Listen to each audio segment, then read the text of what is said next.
welcome to Tillie Floss Art. I'm Claire and this is my art studio. Today I'm going to be letting a wheel decide what we're going to be doing. I've got two spinning wheels. The first will decide what we'll be drawing or painting, and the second will decide what medium we're going to be using. I also want to use my colour cubes to decide on a colour palette. So with that being said, let's get to it. Okay, so first up, I'm spinning the wheel to decide what I'll be drawing, and the result is a plant. Next, I'm spinning the wheel to decide what medium I'll be using, and the result is watercolour. To decide the colour palette, I'm using a random number generator, and I got the number 391. This is the colour card that it gave me, and it's actually a really lovely colour palette. I'm really happy with this one. I'm using my Kiyotaki Ganzi Tambi watercolours, and I'm looking for the closest colours using my swatch book that I made.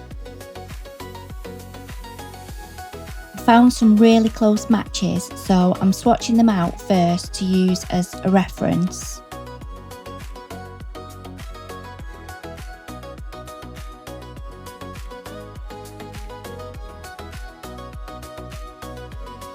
For this piece, I decided to use my small square watercolour sketchbook. I really love the size and shape of this. I usually paint animals in this sketchbook, but I don't mind using it for other watercolour paintings as well.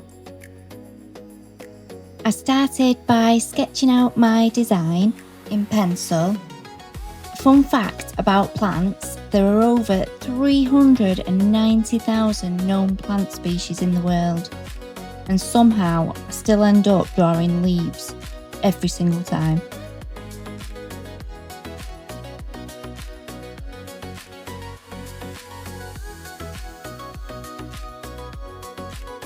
Once the sketch is done, I move on to painting.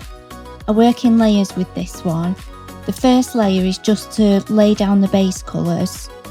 Once that's dry, I'll go in with the second layer to darken certain areas and add a bit more depth. Then to finish it off with a third layer, I add the details and sharpen things up a bit. These Japanese watercolours are very pigmented. They feel more like gouache and need more water to dilute them than regular watercolours. But don't worry, I'm not cheating. I used Google to check that they are in fact watercolours.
here's the finished piece.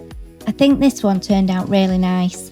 I would have liked to use some coloured pencils like I normally do for the final details, but I still really like it anyway. For the second piece, I'm spinning the wheel again. This time the wheel lands on animal.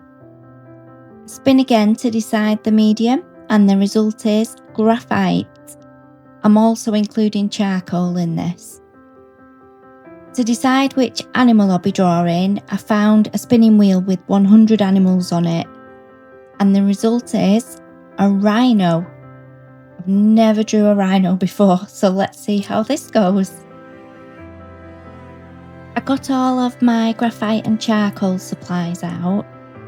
I've got a few different firmnesses of pencil, some softer ones and some hard ones. I also have some charcoal powder, which I haven't actually used yet.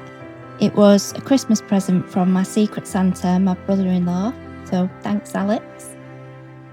With the charcoal powder you can use a dry brush, and I thought a makeup brush would work best with it being soft.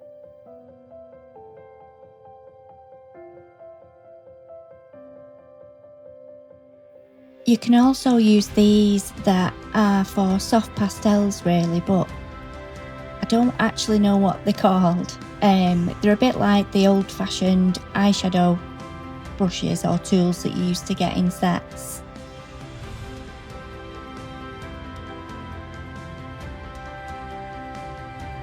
You can also add water to it to make a kind of graphite paint. It is a little bit lumpy though, so you need to mix it really well, which as you can see I didn't do. I got out my 3 favourite erasers, 2 precision ones and my kneadable eraser, which I love, I use for everything.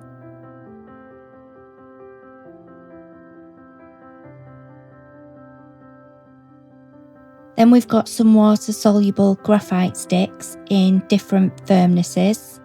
The softer the graphite, the darker they are when they're wet.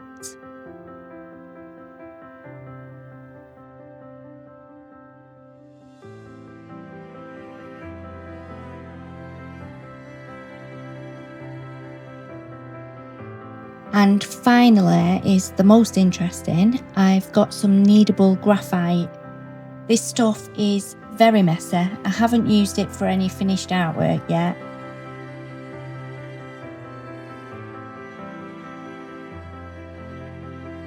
Here you can see how messy it actually is. It fills the paper really quickly when it's dry, and it's also water soluble. It doesn't erase very well though, not as well as others, especially when it's in the dry form. That's all the supplies. Probably won't use them all, but we'll see how we go. So let's get on with the artwork. I'm using a desk easel for this piece. Like I mentioned in my last video, I find it really hard to draw when the paper is flat on my desk. So this gives me a better angle, and it also gives us a new camera view.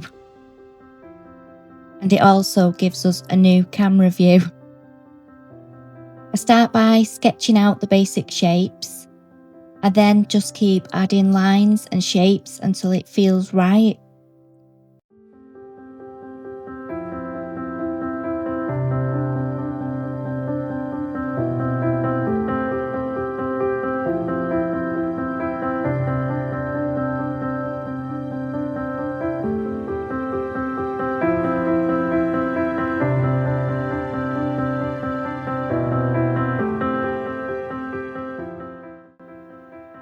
Once I'm happy with some of the lines, I darken areas I like and then use the charcoal powder to give the drawing a base. From there, I keep adding more and more detail with the pencil, and I erase parts to create the highlights. I just go back and forth like this until it feels finished.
Fun fact about rhinos: despite how tough they look, their skin is actually really sensitive, which makes all of these wrinkles even more interesting to draw.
I could honestly spend hours on this, adding more and more detail and shading, but for the time I had, I'm really pleased with the results. And now for the very satisfying washi tape peel.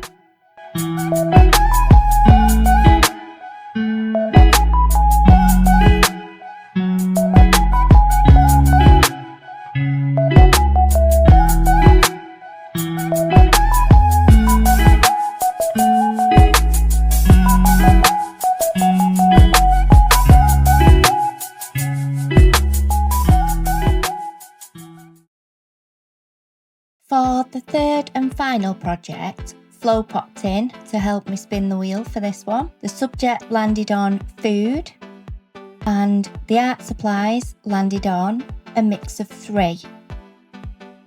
So we span again and we got pen and ink, alcohol markers and acrylic markers. For this, I wanted to use something a little bit different, so I decided to use a wooden paint palette as my canvas. I gave it a quick coat of gesso off camera. I started by diluting some inks with water to create a splodgy background effect.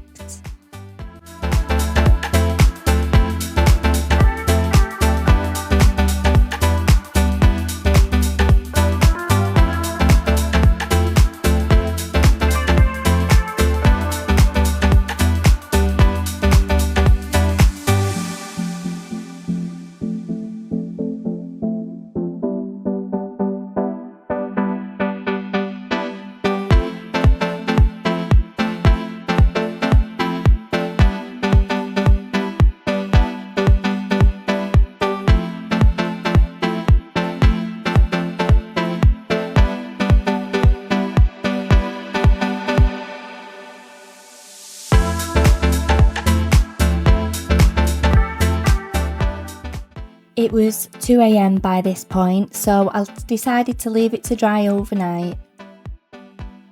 When I came back to it the next morning, I must admit I did panic.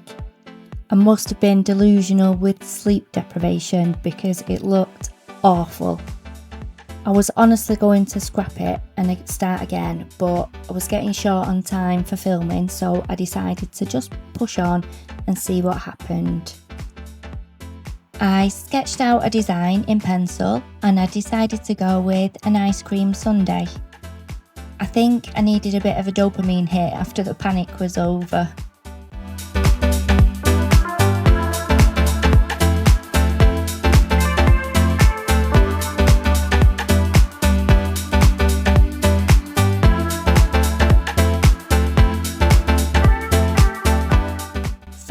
acrylic markers, I'm using my Ohuhu ones. These, I really like them. They're just a little bit runny sometimes, or the complete opposite and can be dry, as you'll see.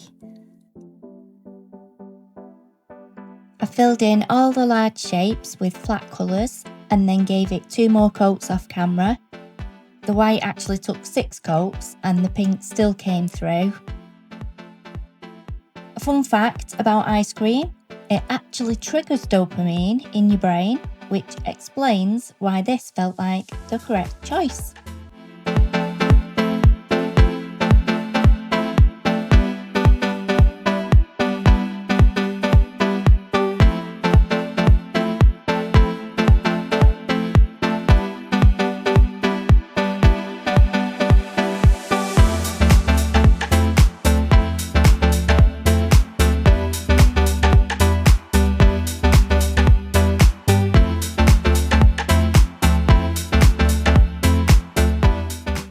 Once that was done, I worked my way down the drawing, adding all the details. This is my favourite part.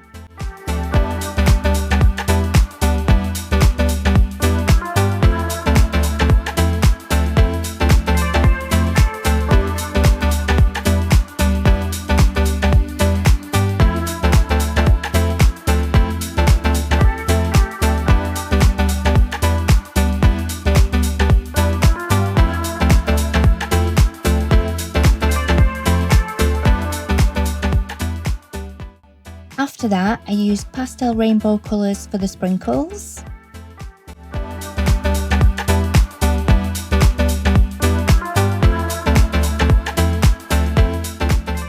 I then grabbed my alcohol markers to go around the sundae and cover up some of the splodges that I didn't like.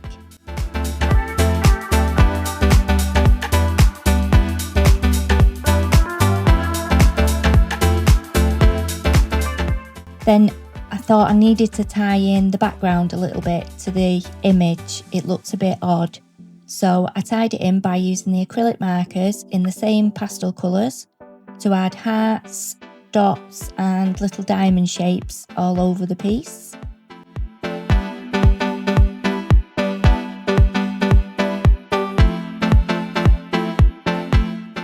Finally, I went round the ice cream sundae with a black brush liner to make it pop. Once I'd finished and I'd stopped recording, I kept looking at it and I felt like it was missing something. Firstly, I noticed it was missing the cherry stalk. I can't believe I forgot that, so I added that in. But it was also missing something to finish it off, so I decided to give it a border. So I went round the whole palette edge in black to finish it off. I then used a spray varnish to protect it, as I didn't want to smear anything with a paintbrush.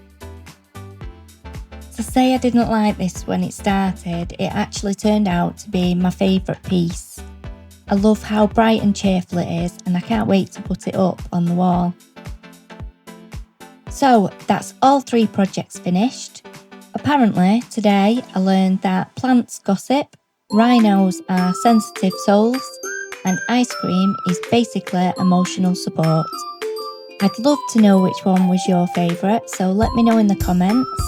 If you enjoyed this video, please give it a like, and if you'd like to see more cosy art challenges like this, consider subscribing. Thank you so much for watching, and I'll see you next time. Bye!